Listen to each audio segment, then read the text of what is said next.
Pinirmahan na rin ni Pangulong Ferdinand Marcos Jr. ang Republic Act 11984 o ang batas na nagbabawal sa no permit, no exam policy sa mga eskwelahan.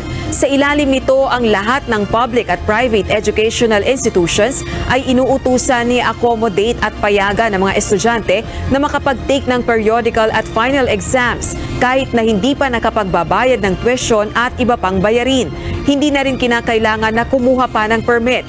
Bukod dito, inaatasan din ng lahat ng municipal, city at provincial social welfare and development offices o regional offices ng DSWD na mag-issue ng kinakailangang certificate para sa mga disadvantaged students sakaling mayroong kalamidad, emergencies at iba pang kadahilanan basta't nakasaad sa implementing rules and regulations na babalangkasin ng DSWD. Hindi naman inaalis ng batas ang karapatan ng mga eskwelahan na mag-require ng pagsusumite ng promissory note at i-hold ang credentials ng mga estudyante kung hindi pa rin sila nakapagbabayad ng tuition at iba pang bayarin.